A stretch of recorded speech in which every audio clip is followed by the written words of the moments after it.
Assalamualaikum warahmatullahi wabarakatuh. Selamat datang di mata kuliah kecerdasan buatan pada pertemuan 9. Pada pertemuan ini materi akan dibawakan oleh saya, Mayanda Mega Santoni, melalui video pembelajaran. Nah, pada video pembelajaran kali ini kita akan membahas terkait dengan logical agent, yaitu terkait dengan proportional logic. Nah, ini adalah outline yang akan kita bahas. Yang pertama terkait dengan bagaimana itu knowledge based agent. Kemudian yang kedua kita akan bahas bagaimana implementasinya pada Wumpus Word. Kemudian kita akan bahas logic dan proportional logic. Sebuah agent hanya dapat menyelesaikan masalahnya hanya pada lingkungan yang bersifat accessible. Sehingga kita membutuhkan sebuah agent yang dapat menambahkan pengetahuan dan menyimpulkan keadaan di sekitarnya. Nah, agent yang seperti inilah nanti akan kita beri nama sebagai knowledge based agent. Nah, knowledge based agent, sebuah agent yang berbasiskan pengetahuan, dia akan merepresentasikan pengetahuan yang bersifat general. Nah, kemampuan ini nanti akan beradaptasi sesuai dengan temuan fakta yang agent temukan di lingkungan. Diharapkan nanti kemampuan si agent dapat menyimpulkan sesuatu dari pengetahuan yang sudah ada. Ini ilustrasi bagaimana kerja knowledge based agent. Mula-mula sebuah agent berisikan background atau knowledge, ya background knowledge atau disebut juga dengan sebagai pengetahuan dasar dari si agent. Nah, agent akan menerima persepsi yang diberikan oleh environment atau lingkungannya. Nah, selanjutnya persepsi yang diterima oleh agent akan diubah menjadi sebuah pengetahuan yang berdasarkan pengetahuan yang telah dimiliki oleh si agent tersebut. Berdasarkan pengetahuan yang agent miliki, maka agent akan memilih aksi yang tepat berdasarkan persepsi yang telah diterima oleh agent. Nah, hasil dari aksi tersebut juga nanti akan disimpan oleh agent ke dalam basis pengetahuannya. Sehingga komponen utama dari knowledge based agent itu adalah knowledge base-nya. Nah, apa itu knowledge base? Knowledge base itu adalah kumpulan representasi fakta terkait dengan lingkungan atau dunia yang berhubungan atau menjadi daerah bekerjanya si agent. Setiap representasi dalam knowledge base disebut sebagai sebuah sentence ya atau sebuah kalimat yang diekspresikan dalam sebuah bahasa yang biasa disebut dengan knowledge representation language. Nah, tadi knowledge based agent diharapkan dapat menyimpulkan, menarik kesimpulan. Nah, maka ada tahapan namanya inferensi. Inferensi itu adalah proses menyimpulkan fakta dari fakta-fakta yang terdapat di dalam knowledge base si agent tersebut. Sehingga nanti knowledge based agent memiliki pengetahuan dasar yang disebut dengan background knowledge. Oke, kita akan bahas bagaimana cara kerja knowledge based agent pada permasalahan Wumpus World ya atau dunia Wumpus ini. Oke, ini adalah dunia Wumpus ya, di mana nanti agent akan diletakkan pada ruang-ruangan ini untuk mencari di mana letak emas ya. Jadi deskripsi dari Wumpus World ini adalah itu adalah sebuah gua gelap dengan banyak ruangan yang dihubungkan dengan lorong-lorong. Nah, nanti agent akan masuk ke dalam gua untuk mengambil emas yang ada pada salah satu ruangan. Ya, kemudian Wumpus itu dia bersembunyi di salah satu ruangan. Nah, jika agent bertemu dengan Wumpus, maka ia akan menjadi santapannya. Nah, terdapat ruang-ruang yang memiliki lubang jebakan yang dapat membunuh agent. Maka dua hal ini yang harus kita hindari. Jadi agent jangan sampai bertemu dengan Wumpus dan agent jangan sampai bertemu dengan lubang jebakan. Nah, agent hanya memiliki satu panah yang bisa dia gunakan untuk membunuh Wumpus dari jarak jauh. Oke, ini deskripsi PEAS dari Wumpus World. Performance measure-nya adalah emas ya. Jadi ukuran performanya jika dia dapat emas maka dia akan mendapatkan poin 1000. Oke, kemudian jika dia mati maka nilainya berkurang 1000. Setiap bergerakan itu adalah -1. Kemudian jika dia mengeluarkan panahnya maka dia akan bernilai -10. Oke, ini adalah environment yang ada pada Wumpus World. Ya, jadi ukuran ruangannya sebesar 4x4 atau matriks 4x4, diinisialisasi pada posisi 1,1.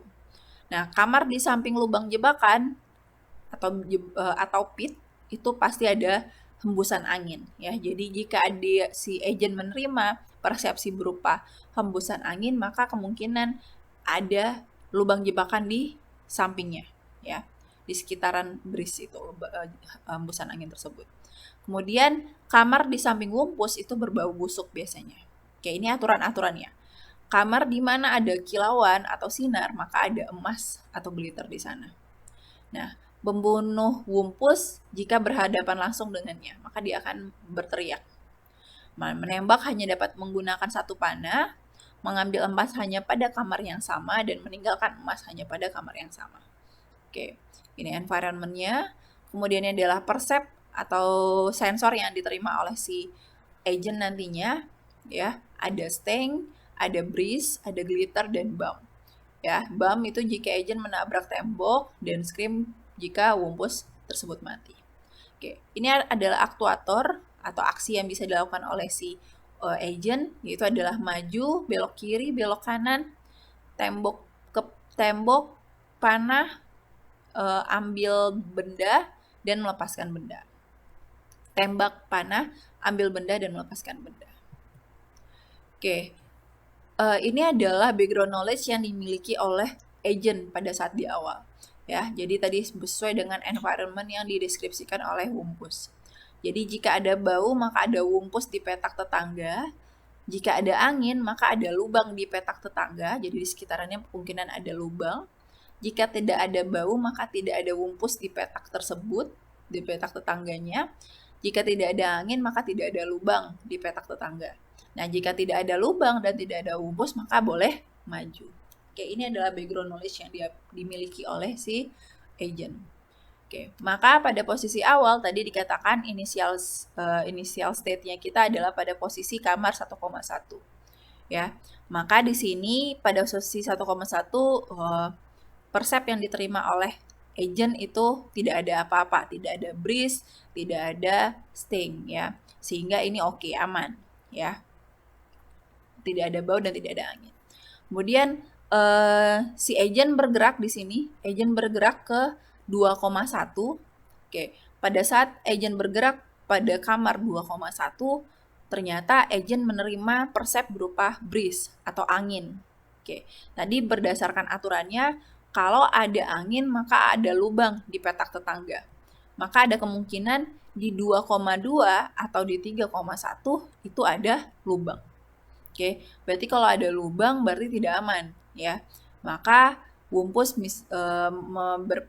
memilih untuk agent memilih untuk mundur, balik lagi ke belakang ya.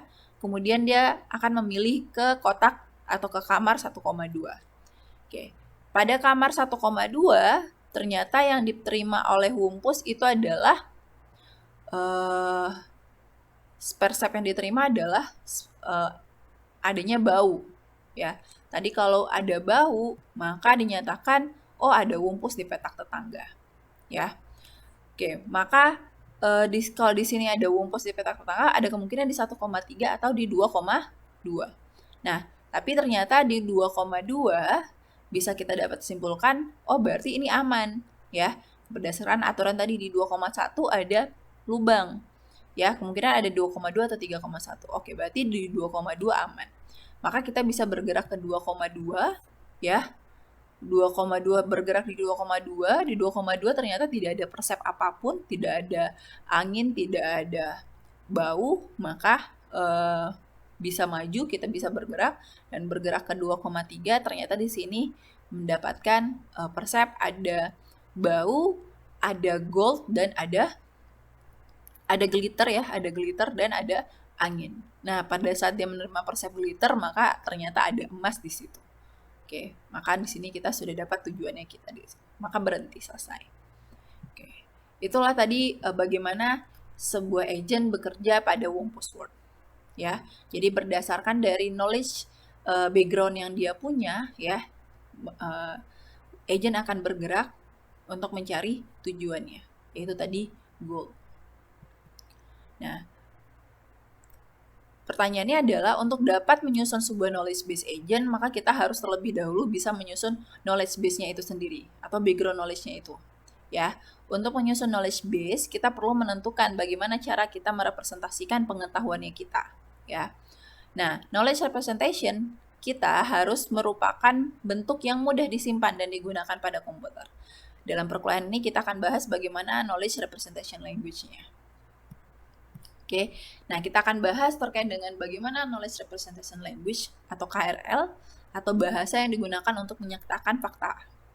Oke, ada istilahnya nanti, ada istilah sintaks. Sintaks itu adalah aturan yang mendefinisikan sebuah sentence yang sah dalam sebuah bahasa. Ya. Nah, kemudian ada istilah lagi nanti semantik. Semantik itu adalah aturan yang mendefinisikan arti dari sebuah sentence, ya, atau kebenaran dari sebuah sentence. Baik, kita akan bahas bagaimana contoh knowledge representation language pada bahasa aritmatika. Oke, tadi sintaks itu adalah aturan yang mendefinisikan sentence yang sah dalam bahasa. Oke, contoh di sini ini ada X plus 2 lebih besar dari Y. Maka ini adalah kalimat yang sah atau sintaks yang sah, ya, sesuai dengan aturannya. Oke, sedangkan, nah ini X2 plus Y lebih besar sama dengan, ini bukan kalimat yang sah, ya. Jadi kalau berdasarkan aritmatika, ini bukan sebuah kalimat yang sah, ya. Oke, jadi sintaks itu adalah sentence yang sah, sentence yang benar. Ibarat kalau kita di bahasa Indonesia itu adalah dikatakan sintaks atau sentence yang benar, kalimat yang benar itu memiliki subjek, predikat, objek, ya, gitu. Nah, sekarang semantics. Semantics tadi artinya adalah aturan yang mendefinisikan arti dari sebuah sentence, ya. Nah, sekarang kita lihat, jika X plus 2 lebih besar sama dengan Y ini adalah sebuah kalimat yang sah tadi, ya, maka X plus 2 lebih besar dari Y ini akan bernilai benar jika dan hanya jika bilangan X plus 2 itu tidak lebih kecil sama dari bilangan Y, ya. Tidak lebih kecil, berarti kalau tidak lebih kecil artinya dia lebih besar, ya, lebih besar dari bilangan Y. Oke. Pada saat kapan dia akan berkata benar, akan bernilai benar, ya, X plus 2 lebih besar sama dengan Y ini akan bernilai benar jika ya X-nya sama dengan 7 dan Y-nya sama dengan 1. Ya, jadi kalau kita tambahkan di sini berarti 7 tambah 2 lebih besar sama dengan 1. Berarti benar, ya, 9 lebih besar dari 1. Oke. Namun secara semantik X plus 2 lebih besar dari sama dengan Y ini akan bernilai salah jika X-nya adalah 0 dan Y-nya sama dengan 6. Ya, karena 2 itu lebih besar dari 6 itu salah. Maka secara semantik sentence ini adalah salah. Jadi semantik itu mendefinisikan terkait dengan bagaimana kebenaran dari sebuah sentence. Nah, sekarang kita lihat sintaks. Kalau dalam bahasa Indonesia tadi dikatakan sintaks, katakan sentence yang benar itu memiliki tadi subjek, predikat, objek. Nah, contoh ini, Jakarta adalah ibu kota Indonesia. Ini adalah kalimat yang sah, ya. Sedangkan ibu Indonesia kota Jakarta adalah, ini bukan kalimat yang sah. Nah, semantik X adalah ibu kota Y benar jika dan hanya jika X adalah pusat pemerintahan negara Y. Nah, sekarang kita lihat kapan ini bernilai benar. Nah, Jakarta adalah ibu kota Indonesia benar untuk kondisi saat ini, ya. Tapi Jakarta adalah ibu kota Indonesia itu akan bernilai salah jika kita lihat pada kondisi pada tahun 1948. Itu terjadi perpindahan ibu kota waktu itu, ya. Oke. Nah, sekarang bagaimana logika direpresentasikan sebagai knowledge representation language? Logika formal itu adalah bahasa formal untuk merepresentasikan fakta sedemikian sehingga nanti kesimpulan dapat kita tarik dari sana. Ya. Ada banyak metode inferensi yang dapat teman-teman gunakan, ya. Sekarang kita bisa membangun agent Wumpus Word dengan menggunakan logika. Ya, nanti kita akan bahas. Nah, ada istilah namanya entail, ya. Entail itu berarti sebuah fakta bisa disimpulkan dari kumpulan fakta lainnya. Ya, knowledge base itu dikatakan entail terhadap alpha jika dan hanya jika alpha bernilai benar dalam semua dunia atau world ya, di mana knowledge base benar. Oke, di dalam semua dunianya knowledge base atau di dalam domainnya knowledge base benar dan alpha pun benar. Ya, jadi itu adalah knowledge base entail terhadap alpha. Nah, entail itu juga dikatakan sebagai hubungan antar kalimat ya atau sintaks berdasarkan semantik yang berlaku. Sekarang kita lihat contoh bagaimana definisi entail ini. Oke, jadi kalau misalkan knowledge base yang mengandung sentence Anto ganteng dan Ani cantik, oke, lihat ini adalah knowledge base yang dimiliki oleh agent misalkan. Oke, maka knowledge base akan entail terhadap alpha 1. Alpha 1 itu adalah Anto ganteng dan Ani cantik. Oke, lihat ini alfanya, Anto ganteng dan Ani cantik. Di dalam knowledge base itu juga akan bernilai benar, yaitu karena di dalam knowledge base ada Anto ganteng dan Ani cantik. Maka dikatakan knowledge base entail terhadap alpha 1. Tapi jika alpha 2-nya adalah Anto pintar, oke. Anto pintar ini bernilai benar misalkan untuk kondisi alpha, tapi tidak bernilai benar pada knowledge base karena di dalam knowledge base tidak ada menyatakan Anto pintar. Sehingga dikatakan knowledge base itu tidak entail terhadap alpha 2. Ya, X plus Y sama dengan 4 itu akan entail dengan 4 sama dengan X plus Y, ini sama ya. Oke. Model atau domain itu adalah sebuah dunia di mana kebenaran dari sebuah sentence bisa diuji. Oke. M adalah model dari alpha jika alpha true di dalam M ya, di dalam modelnya.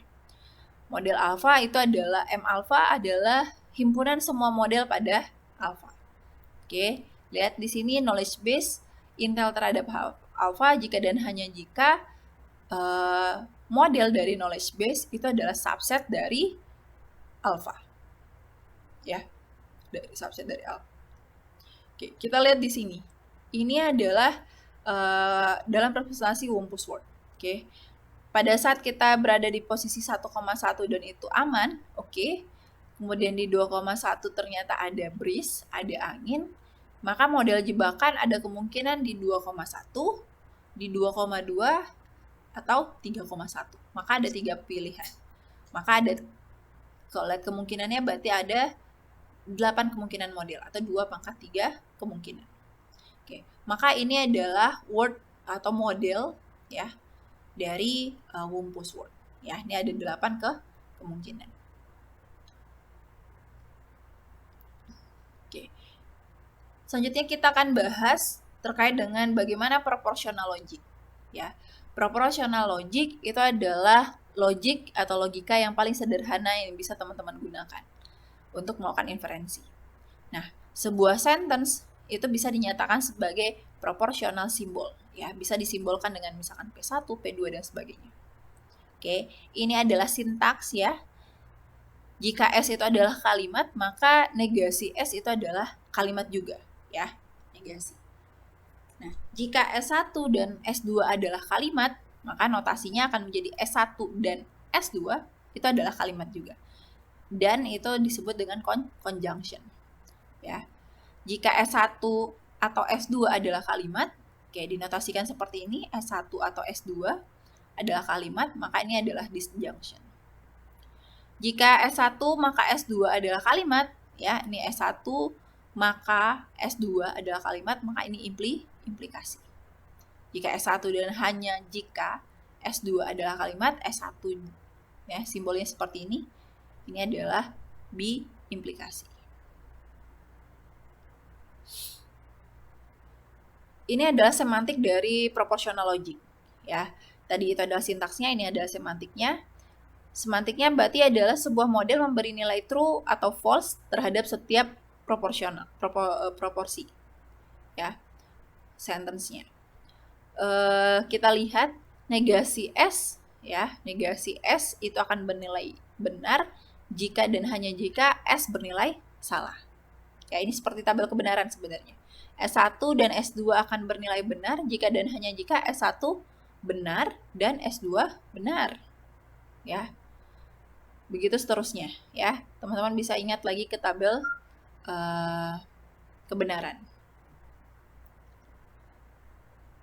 Sebuah proses rekursif bisa mengevaluasi kalimat berikut. Ya, jadi kalau misalkan tadi teman-teman punya kalimat ada P1, P1,2, P2,2 dan P3,1, ya. Kemudian P1,2 itu false, P2,2 itu false, P3,1 adalah true. Ini nilai semantiknya.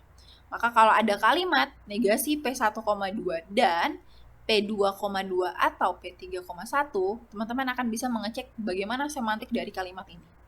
Nah, kalau kita turunkan, maka nilainya adalah bernilai true. Oke, ini adalah tabel kebenaran untuk 5 penghubung, ya. Tadi ada negasi, implikasi, biimplikasi, ya, disjunction, dan conjunction. Oke, ini adalah semantik, ya, pada kalimat representasi pada umum postword. Semantiknya yang pertama adalah PI, J, jadi simbolnya adalah PI, J, ini akan bernilai benar kalau jika ada lubang jebakan atau pit di I, J. Kemudian BI, J, ya, itu adalah true kalau ada hembusan angin atau breeze di I, J. Oke. Aturan mainnya tadi adalah kamar di samping lubang jebakan itu ada hembusan angin, ya.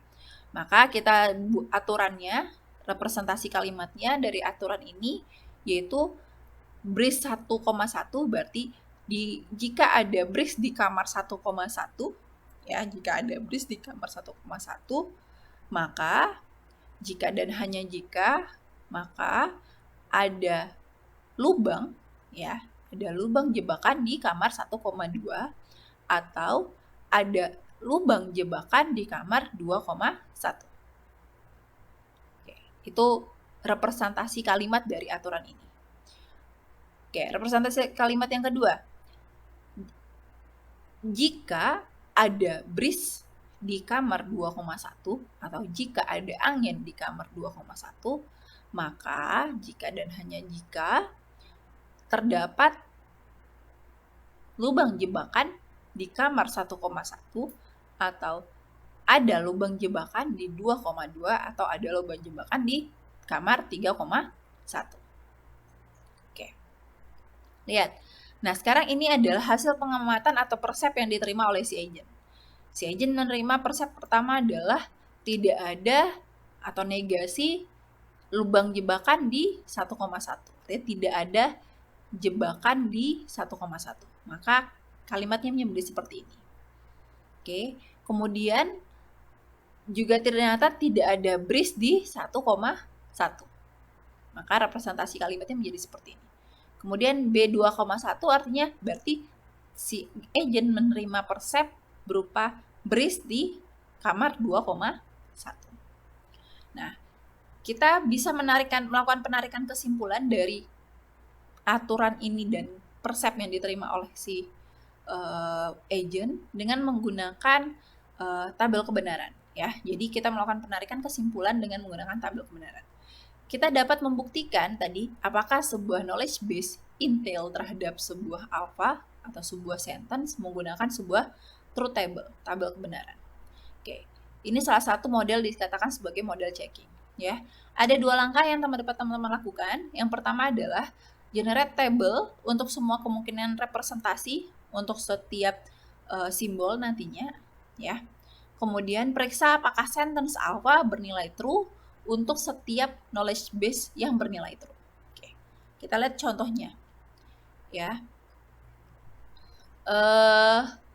Contohnya misalkan seperti ini, saya punya knowledge base yaitu A atau C dan B atau negasi C.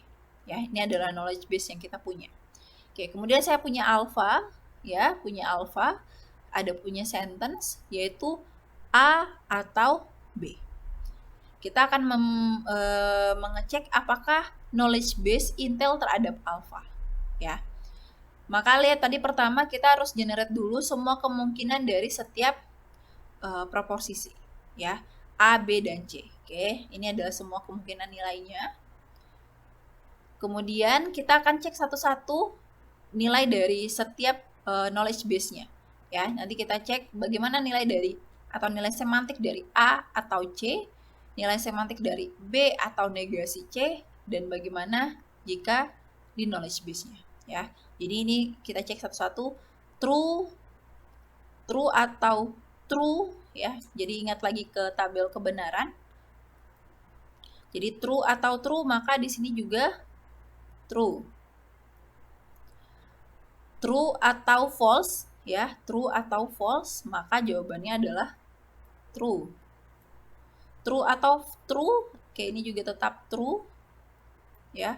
True atau false, ini juga true, oke. False atau true, ini juga masih true. False atau false, ini adalah false. False atau true, ini adalah true. False atau false, ini adalah false.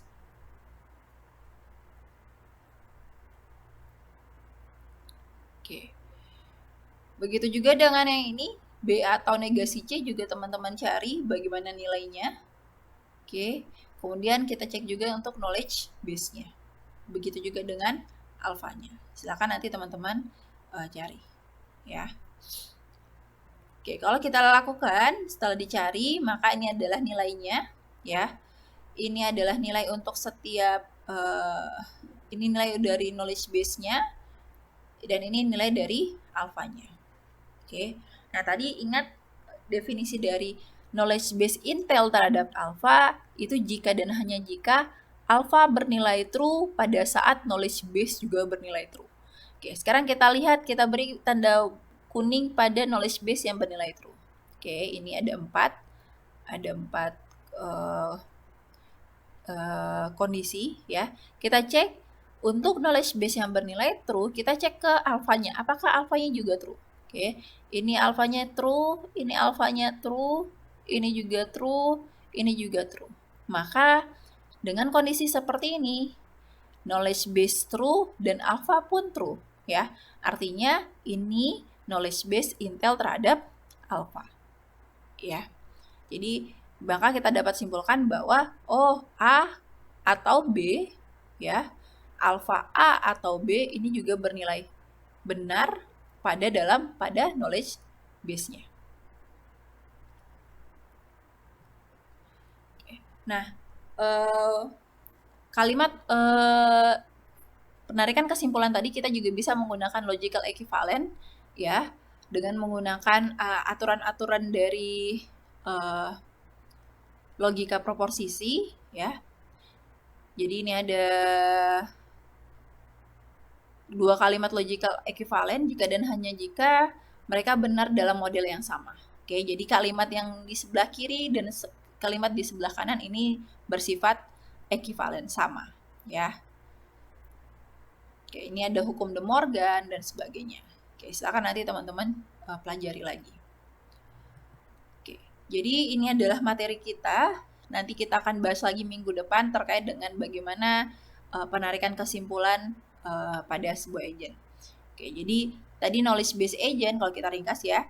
Jadi kalau knowledge base agent itu adalah agent yang berbasiskan pengetahuan yang mana akan menggunakan inferensi atau penarikan kesimpulan pada knowledge base-nya untuk menghasilkan informasi baru atau pengambilan keputusan, ya. Nah, konsep-konsep dasar pada logika sebagai knowledge based representation language itu adalah tadi ada sintaks, ya, struktur kalimat bahasa formal atau tadi kalimat yang dikatakan benar dalam bahasa. Kemudian ada semantik, arti dari kalimat tersebut, ya, atau kebenaran dari sebuah sentence. Ada intel itu adalah bagaimana menyimpulkan sebuah kalimat baru itu benar atau tidak, ya. Kemudian ada proses inference atau proses menurunkan kalimat baru dari kalimat-kalimat yang lama atau berdasarkan kalimat-kalimat yang ada pada knowledge base. Oke, sekian materi dari saya. Oke, silakan nanti teman-teman kerjakan latihan ini, ya. Periksa apakah knowledge base Intel terhadap alpha dengan knowledge base seperti ini, ya. Ini adalah kalimat dari knowledge base-nya dan alfanya adalah ini. Oke, silakan nanti teman-teman kerjakan latihan ini dan nanti dikumpulkan pada e-learning, ya. Sekian dari saya, mohon maaf jika ada kekurangan. Saya tutup perkuliahan hari ini. Assalamualaikum warahmatullahi wabarakatuh.